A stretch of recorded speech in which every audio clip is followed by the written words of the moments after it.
Why? Welcome to That's Good Sports. I'm Brandon. I hope you don't have a foot fetish, because all the Broncos do now is shoot themselves in the foot. Perna.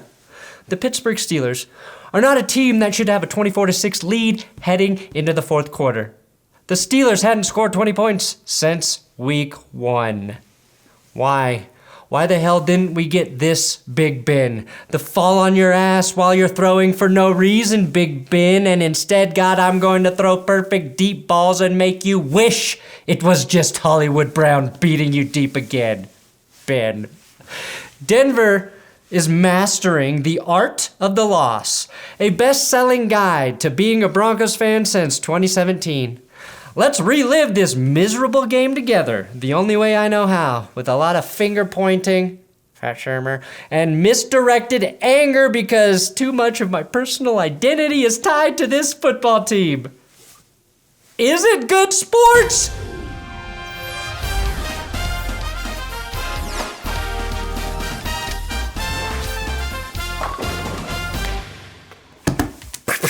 Please subscribe to this YouTube channel, and don't forget the best and worst of NFL Sunday already up here on YouTube. Today's episode is brought to you by Manscaped.com/goodsports. Manscaped is the longest running sponsor of this show, you know that. And you know the Performance Package Kit will take care of every single pube on your body. And now Manscaped just dropped an ultra premium body wash. And here's a censored version of me squirting the gel in the shower. Not this time, FCC.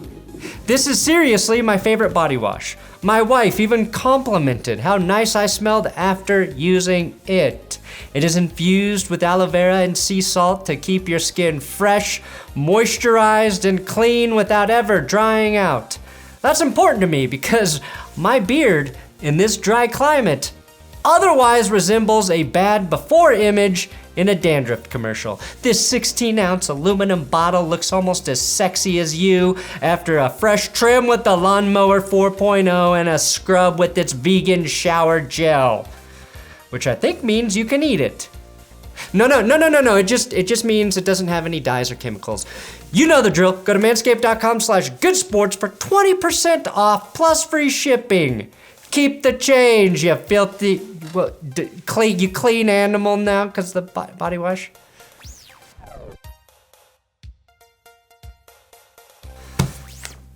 All right, allow me to start by defining a term you need to understand to get through the remainder of this Bronco season. The term shermering. Shermering is a mix between shining and hemorrhaging. That's when you can see your own death coming and refuse to do anything about it. Sort of like Dick Halloran's death in The Shining, but with offensive play calling and a much slower death. That is the only fair way to describe the Broncos offensive coordinator, Pat Shermer. Now, there are a multitude of reasons the Broncos lost the last 2 weeks, but let's continue on as if it's all Pat Shermer's fault. Well, except for Kyle Fuller. Honestly, this may have been the worst game of Fuller's career. He was struggling in coverage from the very first series, giving up a key third down to Chase Claypool, and then the blown coverage for the touchdown against Deontay Johnson to hand Pittsburgh a 7-0 lead. As soon as Pat Shermer saw the Steelers score first, the Shermering overtook his soul, forcing him to throw out his playbook and start shermering through the rest of the game. That's the exact reason the Broncos got a delay of game penalty on their first offensive play. The first play of the game. And you don't know what fucking play to run? Literally something you should have installed on Thursday or Friday? Teddy was confused as the only thing he heard in his helmet were the sounds of a man's soul becoming possessed by the worst decision maker in human history. That's right, Pat Shermer's soul became possessed by the Blockbuster CEO who decided to not buy Netflix. Shermering. Now, as angry as you might want to get at the Broncos secondary for struggling to contain Chase Claypool, aka Mapletron, there was no way he was being stopped on Canadian Thanksgiving. That would be like the Washington Redskins beating the Patriots on Thanksgiving.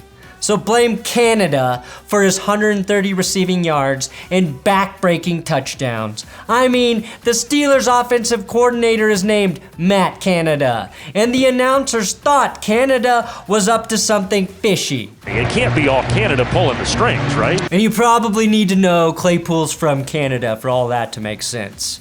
But it looks like the NFL snuck in 2 international games on Sunday. Also hard to stop Claypool when Von Miller is in coverage on him. Pat Shurmur is so bad, he has Vic Fangio thinking Von Miller should cover Chase Claypool. A play design so awful, it got the Bill Barnwell Dots treatment on Twitter.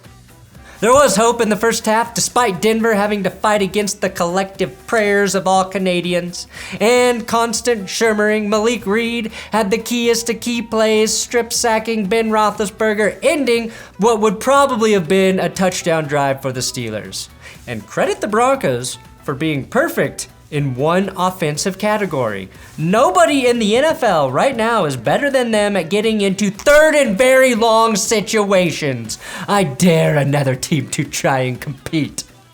So after that strip sack, Denver settled for 3 points. Yeah, the only 3 I want the Broncos to settle for is the 3 rushing yards the Ravens need at the end of a game for a record that doesn't mean anything to us. Then current scepter holder Javonte Williams tore off the Broncos' longest offensive play of the game, a huge run that actually ended with the tackle on the 2-yard line, 49 yards for Williams. But even that play fell victim to the shermering. Williams spiked the ball after the run and induced a delay of game penalty for spiking the ball in the field of play. Another one of the NFL's arbitrary and ridiculously stupid rules. Here's a way to fix it.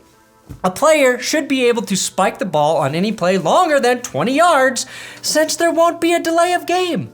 Oh, I'm sorry, referee. Did you have to walk your fat ass 6 extra steps to pick up a fucking football? That's not true. Most refs are actually buff as hell and could kick my ass. But you get the point. I'm not blaming the officials here. Javonte should have known that you lied to the referee and say you thought you scored a touchdown. But for fuck's sake, this entire penalty is about preference in which way a player drops a ball after a play. How can it be a delay of game if the spike doesn't delay the game? Also, find someone who looks at you the way Garrett Bowles looked at Williams after that run. I'd break a lot of tackles too if I knew someone would hold me like that afterwards. Either way, this was a great play by Williams, something that felt amazing, and then was followed by shame. Like when you get done making love to a prostitute and then look up and see a picture of Jesus on your bedroom wall. Now, Teddy Bridgewater after that took a horrible sack, losing the perfect amount of yards to get the Broncos into their favorite position, 3rd and long. Teddy, who seemed to process the field a bit slower than normal, probably due to the lingering effects of a head injury. Damn it. I read that sentence like I have a head injury. Teddy seemed to process the field a bit slower than normal due to the lingering effects of a head injury. He needed to see Eric Saubert here and just get rid of the ball, whereas that Andrew Beck. Teddy, the slow, beefy white guy, is wide open there. Only a shermering offense could break off a 49-yard run and then think the only way to score is to throw the ball afterwards. Denver settles for 3. The only 3 I want to settle for is the 3rd Back to the Future. Now, Alexander Johnson must have attended the Albert O Catching Academy for players who catch good and dropped an interception that would have stopped the Steelers from scoring. Now I know why he celebrates like a dinosaur. Because he has the same hands as a dinosaur. You know who wouldn't drop that? Osteoporosis bus driver. Say what you want about his spine, but he is locked in at 10-2 because he's got to get the kids to school safely.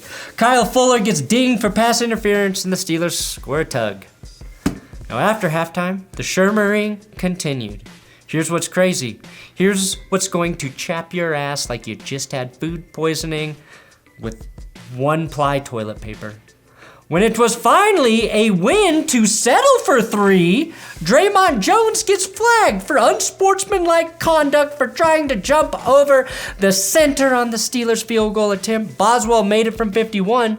And then that asshole Mike Tomlin didn't decline the penalty. Oh, no. He was like, we'll take the 15 and the first down. Because we know by the power invested in us by the state of Canada, you'll forget to cover Mapletron in the end zone. Alexander Johnson also T-Rexed another would-be interception that would have changed the whole game, but who cares? And I'm starting to think the Broncos' pass rush is a myth, like sex after having a kid. Football savant Andrew Mason tweeted that Denver hit Roethlisberger twice in the entire game. Prior, he was being hit 6.25 times per game with 2.5 sacks per game. Najee Harris had 122 rushing yards, and he would have had more had he not gotten hurt. Before this disaster of a game, his biggest rushing total was 62. 62 is the same amount of years this Broncos game aged me. I do have to credit Teddy Bridgewater and the Broncos offense for making this a game in the fourth quarter.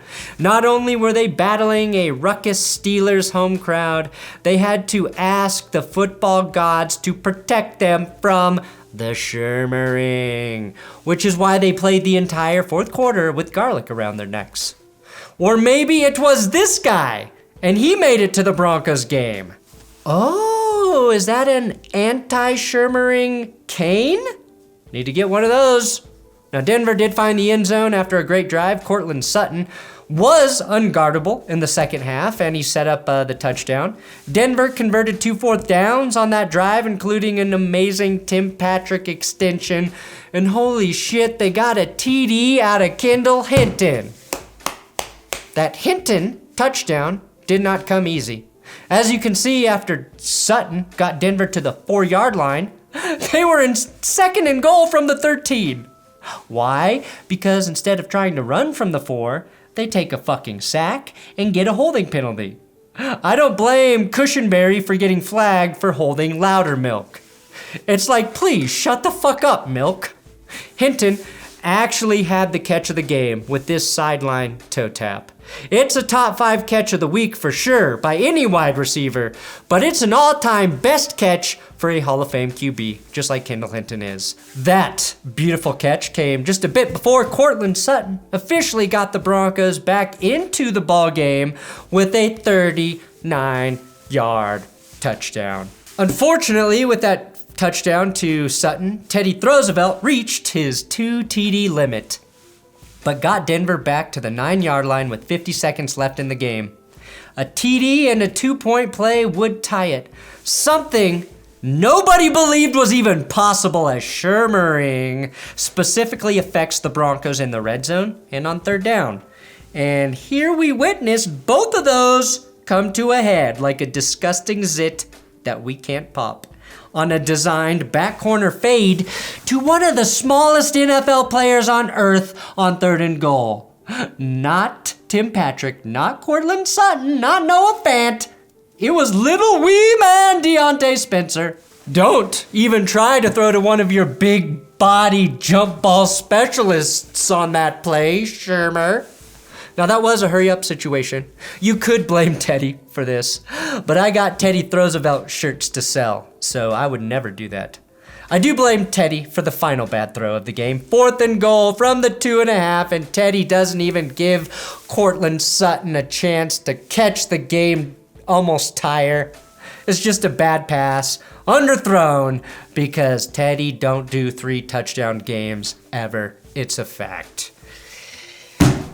And that's it. All that comeback effort just to break our hearts. It's going to be like that all season. Although the Broncos might be the Raiders this week. Thanks for watching That's Good Sports. Please subscribe to this YouTube channel. And don't forget the best and worst of all NFL Sunday. If you want to see real NFL offenses play football, check out that. You can just click the button on the screen or link in the description, whatever tickles your butt.